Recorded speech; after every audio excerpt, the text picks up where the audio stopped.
Hi, it's Chris Watkin here, and I'm with Matt Gilpin, boss man of Sprift, the property data firm for estate agents.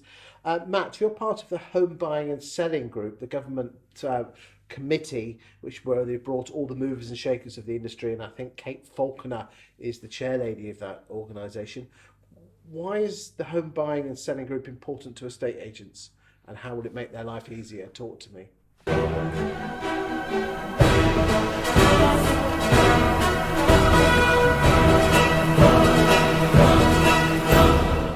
Well, if and when there's three initiatives that the Home Buying and Selling Group are, which is it's a joint initiative between RICS and MHCLG, and it's got three main thrusts, if you like, that they are. That's the Ministry of Communities, Ministry of Housing, Communities and Local Government. There you go. Then. Got it right first time. Result.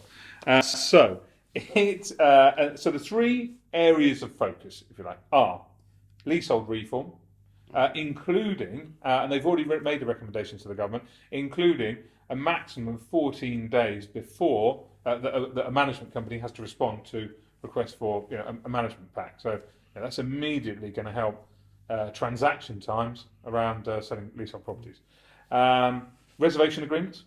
So that's the second area of focus, and a lot of market research has been done about the need for those. And what Property Mark have done their thing there, haven't they? And then obviously you've got what's the Gazelle, yes. Exactly. Yeah, exactly.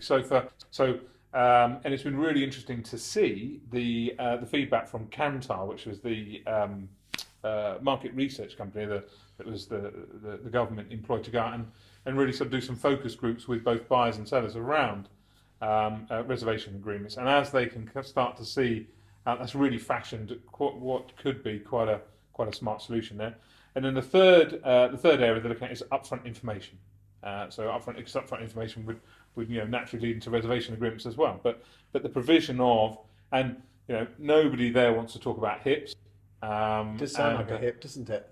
Exactly, but maybe one that doesn't have to be paid for upfront, and one that's going to be a lot better implemented. But certainly the sharing of information up front, which, let's be honest, everything is becoming a lot more transparent, a lot more available online. So, people, it's what people expect. People want to know everything. They want to know. Right, I want instant results. Do you think HIP were a bit before their time? So so I can't say that I was involved with sort of HIPs at the time. I was buying and selling a lot of property. Fortunately, I sort of missed the wave of needing to get a HIP done. Everything that certainly the people within the estate agency industry who I really, whose opinion I really respect, told me it's a fantastic idea, poorly implemented. And in fact, I remember the first time anybody ever said what I was looking to do with our business. That it's like HIPs. I sort of shuddered and thought, oh my God, no, don't say that. So no, it's not a bad thing. It was just it was the implementation that was poor. And I think the bringing in that upfront charging for the creation of one just it killed the market overnight, pretty much. Probably also, though, let's be frank, the property market was in free fall anyway because of the credit crunch anyway. So yes. I'm sure nothing to do with that. Yeah, probably not the best time to put it in. Leasehold reform goes without saying, but let's move on and talk about reservation agreements. Why do you think that's so important? We have a huge problem with fall-throughs in certainly England and Wales, quoted anywhere between 28 and 33%, depending on who you listen to.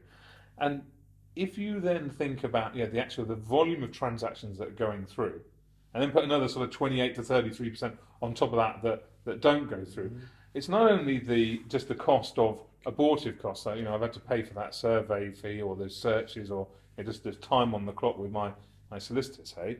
It's all the sort of the lost time waiting for the transaction.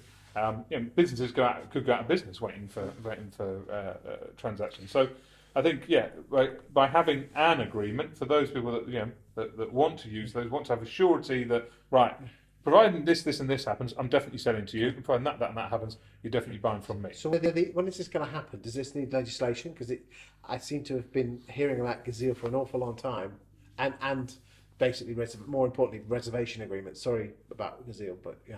Yeah. We know the Gazelle guys really well, and that's definitely gaining momentum, and I think for something that or has the potential to be as game changing as reservation agreements, it takes time to. Do we need any more legislation for it to be implemented?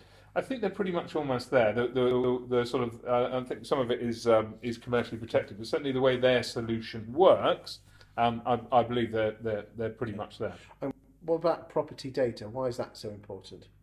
And do we need anything extra?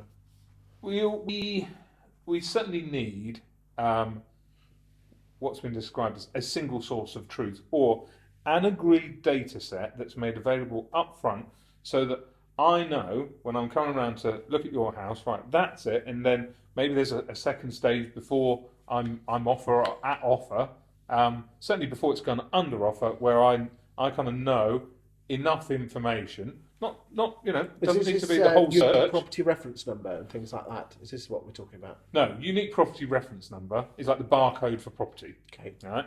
And we're going to talk about that in another video. Exactly that, yeah. But UPRN is a great way of being able to pull all the data into an agreed data set. So, right, I can identify your property. There's the barcode for your property. And underneath that, I've got 10, 12, 20 agreed facts. And I know that for every property, say. Therefore, I can make a more informed buying decision. That's what it's trying to get to. And if I've got more informed buying decision, and I'm definitely then want to go ahead, then a reservation agreement can quite naturally. So when's this going to be kicking into place then? Because at the moment it sounds like a bit like a talking shop. Certainly, Gazelle, I believe, is live and sort of being rolled out and hitting the streets now. The upfront information in various guises, that's out there. So the leasehold part, I believe, is just waiting for that to be sanctioned through government, or some of it may already have been done. But sure as eggs is eggs. As soon as it's properly out there, everybody be hearing about it. Thank you for your time today. Very welcome. Thank you.